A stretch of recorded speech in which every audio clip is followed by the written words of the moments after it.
TPCSI fans, you want to revolutionize your sports investing habits? Allow me to tell you about WagerWire. WagerWire is an app that helps you become a superior bettor by allowing you to sync all your sports books and track all your bets in one place. See your current action, your betting history, and stats. You could also sign up for sports books and collect bonus offers. Follow them at WagerWire on X, as it's the best account on the platform. Head to App Store or Play Store now and search WagerWire and download the app. 2,000 years long, we will never settle. Hard days, no way, with a heavy metal. No time, no fail, won't stop here. Like a torch to a flame when it burns hot. We won't stop. Come on, take me higher.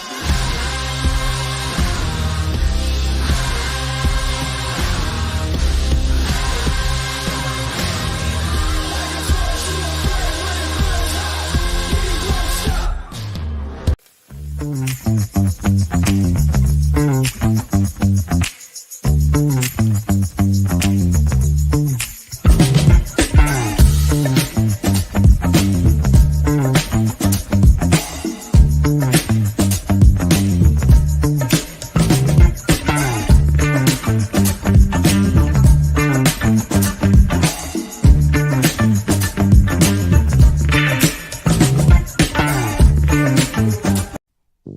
From the ECSI Sports Studios and the #1 sports investors in America,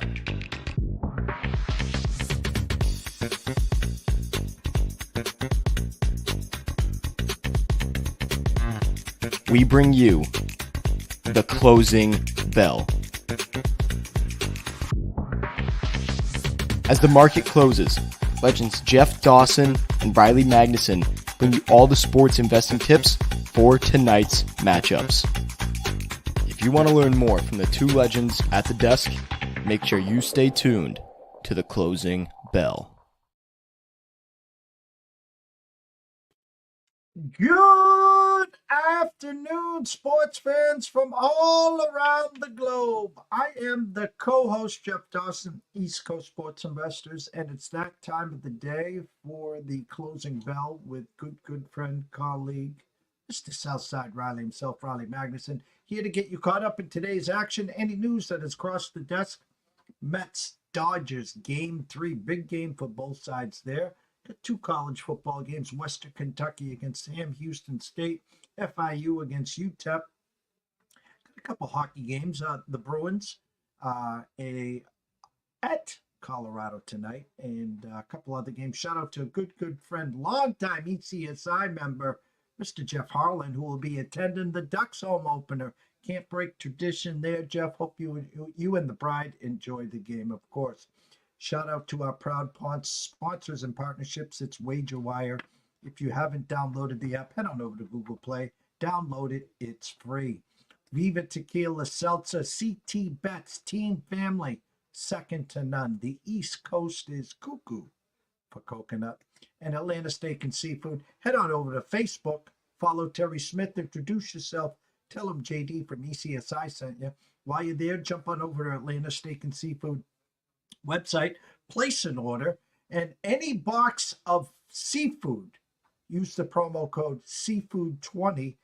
You'll get $20 off. That's lobster tails, that's sea bass, that's salmon. He's got a long list there. So help yourself, eat healthy, and tell him again, JD from ECSI sent you. So without further ado, the co-host, Mr. Riley Magnuson. What's up, Rye? What is up, my friend? Happy Wednesday midweek here. Yeah, not a huge slate tonight, but obviously some important stuff going on. So in the world of baseball, at least. And, we talked about it the other day, but big news in the city of Chicago. There's a certain point guard that is going to be gearing up for the first time in 2.5, I guess at this point, calendar time, 2 3/4 years as far as that's concerned. But nonetheless, ready to rock and roll. Yeah, we've got a big baseball game, got some hockey, got a couple get you through the week football games here. So we always say we'll keep it short and sweet, but then we get rambling on about something. So we'll see how this goes. Last show we did was Monday. Apologies for yesterday. Good friend's mom, Sean Childs. Rest in peace, your mom, Marsha. Marsha was a great woman. Took me in for a while as well, and wish you and your family nothing but the best. And of course, our condolences to you and your family there. We gave out a couple football anytime scores. I talked about Mr. Josh Allen, first time, anytime he comes through. And then what do? You said, hold my beer, insert Dawson Knox for a touchdown. Hats off, Riley. Yeah, not too bad. I mean, fun game, very fun game the first half. Exciting game all the way through, but obviously a yellow laundry show in the second half of that one there. So good. Glad we got the winners. Didn't go any Alan Lazard, but I know I heard you and Andrew talking. I don't know if that was maybe yesterday or the day before, I think, and I heard Andrew talking about, his props have been so low, and yet he's still he got the connection with a guy like Rodgers. And speaking from experience, if you got the connection with him, you got the connection with him. The connection with Garrett Wilson seems to be building, but obviously I think everyone saw it on the football field, but him and Mike Williams didn't have a connection, and then he did not mince words on Monday night after the game of basically calling him out, which that might be the most aggressive player call out of one of his receivers in a post game that I've heard of, unless I'm drawing a blank on something. But obviously, Devontae Adams going to town, so interested to see what we get from him this upcoming week. I think that makes them better. I mean, Devontae Adams, assuming that he's healing up from this hamstring injury, it is going to make them better. The connection should still be there. Just how good does it make them? Obviously, the defense has to play a little better. Josh Allen at times was doing just about whatever he wanted. They stiffened up at times, but the defense obviously has got to be better to complement even if this offense gets going in the way that it potentially could with Devontae Adams. So interested to see what the Jets' outlook for the rest of the year looks like now. The one person he's missing, and after how bad I call him Legatron, Mr. Zerline was, I'm surprised he hasn't asked for Mason Crosby to come back. Right, and I don't know how maybe sometimes, especially when you got a guy who's had past success like Zerline is, the coach will say, no, we're sticking with this guy, and we're assuming that he's going to bounce back into form. I don't know where their stance is with that, but if there was any chance of them moving on, the Packers beat them to the punch with Brandon McManus because the two kickers that have been the ugliest so far this year, Zerline, obviously you could argue. If he's makes his kicks, the Jets could be, whether it be three. I mean, there's one obviously that was a game ender that would have made them gave him a third win. But you could argue the other night if he hits a couple kicks, they're potentially a 4-2 football team. The Packers kicker hasn't hurt him in that type of sense, but obviously has been just as ugly and Narveson up until this point. So I'm not going to speak. It sounds like he was the NFL did their investigation on Brandon McManus and. Had no issue or couldn't prove anything, so I have no idea what the extent of if he did or didn't do anything is. But I'm glad to get a new kicker in the building that's got some experience, and hopefully there's no growing pains, and hopefully he's been keeping himself ready there. Well, the Devontae Adams news was broke here live on our show as it happened with Andrew, and then a couple hours later, Amari Cooper, who again the Chiefs were tied to. Buffalo jumps in. Thoughts on Cooper going to Buffalo? Yeah, I like it. I mean, is Amari Cooper a top 5 receiver? No, but he's still a really, really good receiver and a giant upgrade for them, and a guy who at times has shown up on the stat sheet for the Browns this year. But, I mean, we saw it last year towards the end of the season. He had a couple really, really nice games. Looked like he was not having any fun with Deshaun Watson this year. So I have to imagine he's going to be re-energized, not only to have a good quarterback with him, but a playoff contending team like the Bills, a team that's favored to win their division there. So I think it's a great move for him, for the Bills, for Amari Cooper. I think it's going to be nothing but, is he going to be putting up 10 catches, 150 yards every single game? No, I'm not saying that, but gives them a really, really nice option and a really nice upgrade.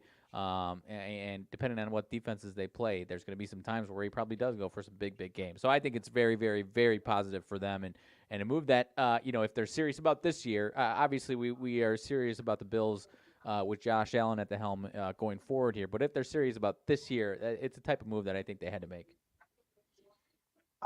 We're at the halfway point of the week, hump day. Again, the Wednesday is maintenance day for a lot of banged up guys or the veterans. Thursday, they'll start the process. Friday, we'll get some of the guys that are out. Any updates on Wicks and the rest of the cast of characters for your Packers?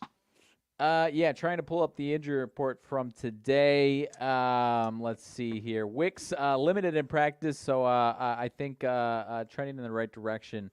Devontae Wyatt was one that did not practice again today, who's kind of emerging as a really key piece of that defense potentially, and certain games has been. I guess I don't want to go all the way into a game record term, but has had some really nice moments, and it's a big piece of that defense going forward. So that one would be a great one to have back in the future here. But for the most part, kind of a solid situation. You obviously get Christian Watson back last week. He was still limited today, so. A lot of guys that are limited, kind of a little load management maybe during the week here before what should be a hard-fought game against Houston this upcoming week. So, Elgton Jenkins and Devontae Wyatt are the ones that are a little more concerning as far as this upcoming week. Not saying Devontae Wyatt is a sure thing to play by any means, but good progress here as he's at least getting out there on the field this week. I'm just trying to go through some of the injuries. Dante Foreman was. Did I say Dontavian Wicks? I got Devontae on the brain. I said Devontae Wicks. Cooper Kupp doing individual work. So again, potential return of Nick Chubb this week. Potential return of Cooper Kupp this week. A lot of potentials, but in the NFL, it's just gotten to a. I swear, it's just instead of the NBA load management, the NFL has got it to a down where I think. Between the players, the agents, and the doctors, you do more damage playing at 85% versus waiting another week to get to 100%. I'm almost wondering if this is a perfect example for Malik Neighbors, who is the first one I can remember that missed 2 weeks because of a concussion. Right, and different story than concussion, and his was interesting because his was on Thursday night too. So. Yeah, that one was an interesting case there. So I'm curious to see what he looks like going forward here. The other guy, not a concussion, but probably going to be in that same vein for a guy that's had some nagging injuries. Aaron Jones, uncertain for this week. If he's at 85% in a Week 7, it is a big game, obviously, against the Lions, but long way to go, and they're 5-0. If he's not 100%, they're probably going to keep him on the shelf for another week or two. Probably, I would venture to guess. We're not going to see Aaron Jones for at least 2-3 more weeks here. I'm happy to be wrong because I love Aaron Jones, but another guy that I don't think we're going to see anytime soon. Same team, still uncertain. I guess I haven't seen the latest report, but I know T.J. Hawkinson getting a little, kind of like Nick Chubb, getting a little closer as well there. And then to pile on about the Aaron Jones, they make a trade for Cam Akers. So again, I think that that definitely tells me, hey, we're not going to put him on the IR, but he's going to miss a few weeks. Yep, 100%. And Cam Akers, I meant to look at it earlier, but obviously a guy who had been there and been so a little familiar with this offense. I was trying to pull up how many games he actually played with Minnesota last year. It was only 6 games, so I mean, 6 games is better than nothing. So not super extensive, but you get what I'm saying. It's not a total unfamiliar sight for him there. So we should have a fun week of action, and hopefully that rash of injuries is kind of behind us. We start to get all these studs slowly back into our lives here. I talk about the Celtics and the asterisk. It's only my asterisk, of course, and you got to play who's in front of you. And they had the dream run last year, and I will always say this: there was no Giannis, there was no Embiid, there was no Jimmy Butler. And the fact is, they play the 5 seed with Dallas. It is what it is. And they asked Tatum, by the way, when did you know you were going to win the championship? And he says, as soon as Denver lost, he goes, we knew we were going to win the championship. And where I'm going with this is a lot of people, naysayers now, are saying the same thing about the Yankees and their run here. We're talking Kansas City, we're talking the Tigers, we're talking the Guardians, that type of teams. Guardians, again, had chances again yesterday. In playoff baseball, it's all about the timely hitting and how many innings are you going to defensively leave goose eggs up there and away from the crooked numbers. When you're pitching against the Yankees to the likes of Judge and Soto, there's always a potential of a big inning. Again, they go down 0-2 there. The 2-3-2 at least gives the Guardians some hope. Obviously, a must-win tomorrow there, but at least a win there gives you hope to say, okay, if we can get at least one out of these two, at least we know there'll be a game 6 back in the Bronx. Right, and Cleveland is a team, especially because I'm with you as far as the perception. I mean, what you have to understand, or what everyone else has to understand, I know I'm not telling you this, but Cleveland won 92 games. I know they other than Jose Ramirez, they don't have a ton of long list of guys that you're turning the TV on for, but they're a really well coached and deep roster of guys that. One of the bigger problems right now is we saw it throughout the season, these last couple of years and into this year too, where they just go through stretches where that offense just isn't cooking right now, or cooking and playing well, and all, 2-3 runs these first 2 games. They get into their home building, which I think they might have been the best record in the AL, I think, at home, and they get that offense going, and they can get this back to New York. Maybe that offense translates onto the road going back to New York for games 6 and 7, and that would be the one thing I'd be worried about if I'm New York. But we could see them put up another 2 spot here these next couple days and be out of this thing in 4-5. So it is going to be interesting. I think I know a lot of people are rooting for the Yankees and Mets series, but obviously the Mets. Obviously they'd have a lot of momentum if they got to that point. But as far as it's kind of the same situation where the Dodgers or the Padres would have been the team that you would have respected a Yankees team to go through. No disrespect to the Mets, but obviously this Mets team is more of a team of destiny type team here. So but it's baseball, man. I mean, teams like that can go in and win games and win some series. So I'm not counting any team out at this point by any means. I'm going to stay in baseball. 8:08 first pitch. Walker Buehler versus Luis Severino. Overnight number Mets -115. Dodgers +105. It is now flipped. The Dodgers -107 and the Mets -103. Opened overnight with an 8 over. Now down to 7.5 flat at the Circa. Good afternoon to Mr. Benson and Mr. Stevens. 7.5 over, -15 cents at the Superbook at Caesars. Kind of I'll ask you this. I've had a lot of people pick my brain here. Dodgers win game 1. Mets take care of business. 6-0 lead. Dodgers cut it to 6-3. Bases loaded. Kike flies out or grounds out, whatever it was. And then they got up again in the 9th with 2 on. And a couple swings to tie it there. 2-3-2. Okay. Now, I think the mind says, well, the Dodgers in a bounce back, 9 guaranteed innings. You got to take the Dodgers. Buehler's pitched a lot better than he was, let's say, in late August, early September. But I'll play devil's advocate here. I think it's more of a must-win for the Mets here because now that puts them up 2-1. And what that does to them and says, worst case scenario, we go back to LA down 3-2. Yeah, no, I'm with you. I think the pressure, the sense of urgency, I think is going to be on the Mets' part here. And no, to your point, I think you have to, whether it's establishing control or not, you kind of have to try and establish that control.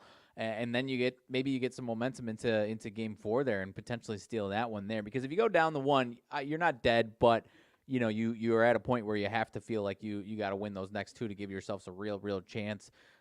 Because it is a tall order to go in, if you're down 3-2. Because like you said, is that a bad worst case and you still got a chance? No, but going in and getting this one, and then you feel like you got a chance to win one of the next two in your home building still to go up 3-2, head back to LA. I think is huge for him there. So I'm with you. Walker Buehler, he didn't get himself out of jams in that. Was that against San Diego San Diego last week? But like you said, I've been a big Walker Buehler guy for a while. Was a big backer of his when he was really rolling. If he can get back to consistency and cooking along, he could be the reason why the Dodgers are the World Series champs in a week or two here. So, having said that, he, if he doesn't show up, the Mets are going to jump on him here. So I that is one that I'm the factor in this series and potentially the next series that I'm really watching closely is what we see out of Walker Buehler here, because he could swing this whole thing one way or another here, in not only tonight's game, but potentially we see him again later down the road here, maybe game. I don't know what the projection starters would be, but he could be in line for game 6 or 7 here for the Dodgers as well there. So or maybe coming in in a 2 type of starter or game 7 type thing here. So that Walker Buehler is a huge X factor in this series here. So I don't know who I'm rooting for as a fan out of these 2 games here, Dodgers and Mets, because I'm rooting for the underdog as a fan in Cleveland here over the Yankees, like most people are. But a Yankees Dodgers or a Yankees Mets series would be absolutely incredible and would be fantastic for the sport here. I will be on Sports Grid tonight at 8:32 with Scott Wetzel and Dave Sharapan. Last time I was on, I gave out some home run props, some over 1.5s. It was the Dodgers and Padres, and we swept the board. It was and now the funny thing is, they want me to try to reciprocate that, which how that works out here. But the game first pitch is at 8:08. I don't come on till 8:32, so I'm going to tell everyone here watching and listening what I did for props for them tonight. The numbers say Shohei Ohtani plus 240 for a homer, and he was at one of the sites I was looking at. And let me see what the exact number is. Plus 105 over 1.5 total bases there. Again, I'd like to do the home run prop, correlated obviously with the over 1.5 total bases. And then for the Mets, Francisco Lindor was plus 400 for a homer and plus 115 over 1.5 total bases. All righty. I was looking for my I'll go a Freddie Freeman bomb tonight, 5-1. And not the biggest go number by any means there, but I'll go Freddie Freeman 5-1. And then I'll go, let's see, where did I lose in that there? I will go Brandon Nimmo, 550, plus 550 to hit a bomb. He's been a little cold these last week or so, but maybe a good time for him to get heated up here as far as home run props are concerned. A couple college football games, really not a lot to talk about there. I'm looking for some team totals for you guys. Sam Houston State over 28.5. You can get that at plus 110. They're playing Western Kentucky. FIU UTEP. If you had to dig into a team total, I'd go UTEP under 20.5. It's going to cost you about 25 cents there. I did see a big move. New York and Minnesota right now 1-1 in the WNBA championship. Overnight, New York opened up 1.5 point favorites, is now ballooned to 3 or 3.5 some spots. So keep an eye on the Liberty in the WNBA there. And in hockey tonight, not a lot to do with the team totals. We were fortunate with Pittsburgh the other night, and right now they're minus 113 against the Sabres. So if you like the Pittsburgh side and don't want to lay the little juice, get their team total over 3.5. That'll be plus 125, a nice price on that. LA and Toronto, you can get Toronto's team total over 3.5 at even money. If you like the Bruins tonight, they usually play well in Colorado. It's a big number for you here. Team total over 3.5 plus 135. So if you like the Bruins, it's a 6.5 by the way, over under. So one of these teams, first 1 to 4, probably wins this game tonight. If you like the Bruins side, team total 3.5 over plus 135. If you like the Avs, team total 3.5 over plus 110. And the late night special, Utah travels to Anaheim overnight. Utah minus 140. That's right. Utah the favorite here. Now minus 148. You can get the Ducks at plus 135. A 6 over minus 20. If you like the Utah side and you don't want to lay the big juice, take their team total over 3.5. Get to 4 or better, and you can get that at plus 110, Riley. Good stuff, my friend. I mean, we might actually be pretty short and sweet here. The only thing, going back to that college football game real quick, I know a lot of people, if you're the average person that's just trying to get a little extra action on this football game, like you said, these offenses, that Sam Houston offense could be great. And that over 28.5 obviously is a decent indicator there. As far as the spread, though, I mean, I know a lot of people look at these lower, mid-major teams that they probably haven't watched. I mean, just go, oh, you got a home team 5-1, away team's 4-2. I'm going to go minus 1.5, easy, no problem on the spread. I'm with you with the 28.5 is a good look. They might get over that and allow 40 points, and so the spread isn't just a guarantee just because this team's 5-1. Look at Western Kentucky. Just at least, I'm not saying Western Kentucky's winning this game outright. I'm just saying don't just look at the record and go, because Western Kentucky, their 2 losses, Alabama and Boston College. They got the doors beat off them by Alabama, but it's Alabama, and they lose 21-20 to Boston College. So, I mean, both these two teams are solid mid-major teams, don't get me wrong, and Sam Houston State could also win by a zillion here. But my point is Western Kentucky's had an offense that's put up some points. Sam Houston has had a couple of games where they've given up a big number themselves defensively here. So they could, score plenty of points themselves and then offer up quite a bit of points here. I'm not saying that any of these things are definitely happening. I'm just saying don't just look at the records for a random college football game and jump into it just because you think one team's better because they're 5-1 is all I'm saying. No, and I was at that game, BC and Western Kentucky. Western Kentucky held their own. Actually, they were leading for most of that game, and BC made a nice comeback there. I listen, we have never and we will never, I repeat, we have never and we will never go under 30 minutes here. So pull up your Big Ten slate. Any big marquee games this week in the Big Ten? In the Big Ten, let's go. Big marquee games, no. Solid games, though. You've got Friday night, not a great game, but Oregon and Purdue. Purdue coming off. Purdue should have was very, very close to knocking off Illinois. They had a last-minute comeback and then win for 2 to win the game or lose the game, and they missed it. Otherwise, it was like a 50-49 game in that one, so kind of out of control. Nebraska, Indiana, as far as dark horses in the Big Ten go, is a pretty massive one, my friend. And I know you're already looking ahead to that one. Indiana at home, though, getting some respect, minus 6.5-point favorites. Kind of in the other way, you said no, Nebraska shouldn't be favored by that many. I think Indiana is good. I think they're kind of getting that treatment where you get them undefeated, you get a number next to their game, next to their name. Could they win this game by a ton of points? Absolutely. I'm just saying they are very good, but they're not.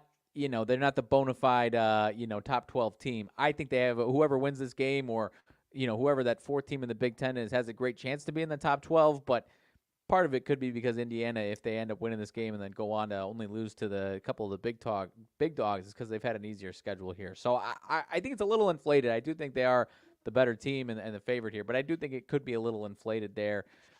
Wisconsin, Northwestern, that's kind of a sneaky one where Wisconsin looked a lot better. I'm drawing a blank on who they played, but I watched it, and they looked a lot better.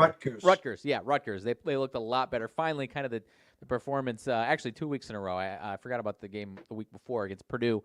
Offensively, starting to look like the team we were hoping to in this Luke Fickell era here. But this Northwestern team, they actually also kind of beat the doors off of Maryland this past weekend. Kind of a sneaky Northwestern weird spot where Northwestern sneaks up on you when you least expect it, and the early game and not in the it's still in their their temporary site, but kind of that. I'm not saying Northwestern's definitely winning, but don't just plug in Wisconsin money line to your parlay thinking you're gonna get a no sweat. That's when Northwestern in Evanston at noon can sneak up on you pretty bad there. UCLA and Rutgers. Rutgers only minus 4.5. UCLA, Obviously not great. Starting to be a little scrappier and a little more competent as the season goes along. And Rutgers offensively has not been looking great here these last couple of weeks. Told you not. I like Rutgers as a team. Not in love with their quarterback play. So I think Rutgers will be fine, but that's a good chance for UCLA to get one of their first wins. But I do see Rutgers as a team as a whole looking for a big bounce back there, especially at home. But only 4.5 against a bad UCLA team is a little concerning to me there. USC and Maryland's going to be an interesting one. USC, obviously the better team, but USC got to travel all the way across the country after that hard-fought game. Maryland also coming off of two losses, an ugly one at home against Northwestern, so they're going to be up for this game.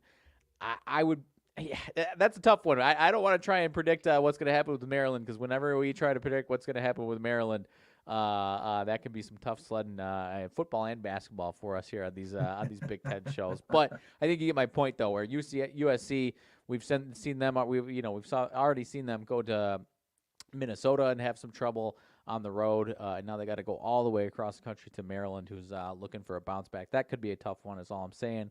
And then Iowa, Michigan State. Iowa's actually been playing pretty well lately. I know I'm skipping over one other one that's our actual ranked matchup right now. But Iowa, Michigan State in the evening on the NBC Peacock game. Iowa, other than that Ohio State game, has actually played pretty damn well in all phases these last couple of weeks. In Michigan State, coming off of the two big boys, Ohio State and Oregon, obviously not looking great. So really, since that Maryland game, and they lose to Boston College, so this is the first real game that Michigan State can compete in that we've seen in a while. So this is a tough one to call. I always respect Iowa's defense and think they can show up, but you know me, how I came into the season with Michigan State. So I'm a little torn on this game. Don't know what to expect. If Iowa shows up and plays great defense and does enough offensively, more than what we've seen from them the last however many years, then Iowa's going to win. But wouldn't surprise me if you see that same old lackluster Iowa offense in this game, and we get a 13-12 ugly, nasty game out of this one. Wouldn't surprise me at all. And then Michigan and Illinois, big one as far as losers kind of, not done for the season. Obviously, this is still, a few more wins, and this still be a successful season for Illinois. But loser of this one, you get a loss for Michigan. That's 3 losses, 2-loss Illinois with some still tough competition on the horizon. Going to be a tough one to recover from. So this is a big one for both these two teams to kind of stay alive as one of those dark horse teams in the Big Ten there. And Michigan favored on the road. It's a tough one to call. Illinois' defense obviously got beaten up pretty bad by Purdue there. So the total only 43.5 though. Might see some good defense in this one. So I'm not sure what we see out of that game there in that one, but that is along with that Nebraska-Indiana game, two pretty big kind of quote-unquote dark horse teams in the Big Ten. Loser is in a much tougher spot than they are, coming into these games here. And the winner is set up to kind of go on a nice little underdog run there and give a run for their money on being maybe that 12th team in if they're really respecting the Big Ten, and there's some other 3-4 loss teams in the horizon there. I'm certainly not going to sit here and tell you that Illinois is a top 12 team in college football. But if they win this game, I'm saying they got a game against Oregon at Oregon that they're obviously going to lose next week. And other than that, they can run the table against Minnesota, Michigan State, Rutgers, and Northwestern. So to say that Illinois could end up being, if they win this game, a 2-loss team as a potential contender to get into the top 12, which seems crazy, is a possibility. It is. So Indiana would, probably get the nudge there. But you get my point, where these two games here and those are big underdog games, or dark horse games, to potentially be that 4th team in the Big Ten that's trying to get into the playoff. We had Tyler Wyatt on the second half of the Breakfast Bankroll today. Comes on every Wednesday around 11:35 after Brady Kannon. We talked about Nebraska, Indiana, and he's got Indiana as one of his plays. And Nebraska is one of his plays. And I can just see the steam rolling on Thursday and Friday. Oh, yeah. Social media, everyone's going to have Nebraska is one of those public trending dogs. 6.5. Give me the money line. I think, listen, I trust and respect opening numbers. Sure. That number can only go one way, and that's down. I mean, who in their right mind is going to push Indiana to 7 or 7.5 against Nebraska? So they're looking for Indiana money, number one. Number two, crazy here. I retweeted this and I tagged Tyler in this. And this is off the charts here. And I'm going to find the tweet because I don't want to do it wrong here. Where is it? Where is it? Give me what, here it is. So Patrick Everson 3 hours ago. In the past hour, so that 3 hours ago, so let's say 3 o'clock Eastern, Texas got a shot in the arm from the sharpest types at the Circus Sports. Longhorns went from 3.5, this is at Circa now, to 4 to 5, and as high as 5.5 versus Georgia. So for Jeffrey Benson to move a number like that, he's got to have some big bags of money coming in on the Texas side. And I always remember this. Last year, Texas went into Alabama in week 4 as like 5-6 point underdogs. I think it was week 4. And they beat them out, right? Box to wire, boat raced them. They've gone to Michigan. They beat up on an Oklahoma team. Ewers has got his sea legs back. And now in comes Georgia already with 1 loss. Now think of this. If Georgia loses to Texas and Tennessee beats Alabama, the almighty Georgia and Alabama both will have 2 losses. So think, who in their right mind would not take Georgia plus 5.5? I don't care if they're playing the Patriots right now. Georgia plus 5.5. Can you imagine that?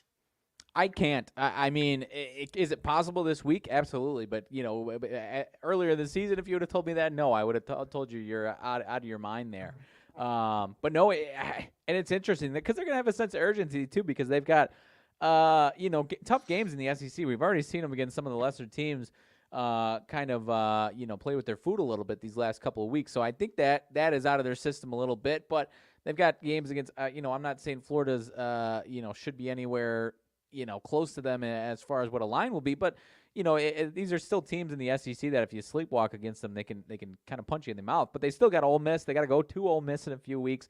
They've got Tennessee coming to their building themselves. So they've got games that, that are losable games as well. So they're going to have some sense of urgency themselves, Georgia, in this game as well. And Texas, we can pull up their schedule too, but they are very good. I'm not going to sit here and say they're not very good. They just won't have as much. They might not have as much a sense of urgency. Maybe they will. I shouldn't say they won't. They might not have the same sense of urgency.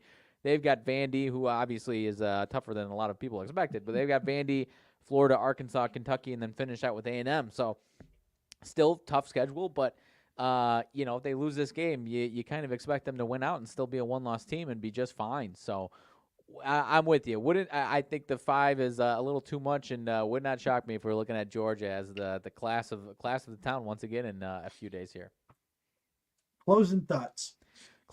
I think I gave my a little I don't know if you want to say lesson or what, as far as the don't just look at the records for these random weekday college football games. But other than that, we've got a little UFC this weekend. I can save my thoughts for Friday if we're going to go. But some decent fights there. We've got a little of the PGA Tour rolling this weekend, but again, no hard thoughts on that. So just some fun stuff to watch for. We'll be back on, I believe, on Friday afternoon to go maybe a little more in depth into some of those football games that we just talked about ahead of Saturday, and then obviously get a little update on what we've got going in the world of baseball heading into Friday night. So I'm excited for it. One game tonight, a couple more, I think, tomorrow, and then we'll see what we got after that, my friend. 8:32, I will be on Sports Grid. Scott Wetzel and Dave Sharapan in-game live. Tomorrow morning, 11 a.m. is Thursday. Paul Stone will be back to break down talk about last weekend's games. We also had the ECSI, and I talked to Paul about this, and I sent out the alert again on Saturday. Dylan Gabriel 15 to 1 before the start of the Ohio State game. Now the second favorite at plus 350. So if you were on board and have a Dylan Gabriel plus 15 to 1, hold on to that one tight. There, and that's at 11 a.m. 3 p.m. Lou Finicaro will be back for UFC. We'll be talking some UFC live with him there. And then at 5 o'clock, Ron Marmolewski will be back from Ron A Sports talking NCAA and NFL. So for myself, Jeff Dawson at EC Sports Invest, the one and only Riley Magnuson at Riley_Magnuson, the one. Shout out to Marty Lowe, Roll Tide Roll, and of course, Mr. Daniel Berry at Sports Highlights. Everyone have a great night. Enjoy all the action. You got football, you got a lot of good stuff, and of course, Mr. Russell Saylor. Thank you so much for all the trust and support. We will see you soon.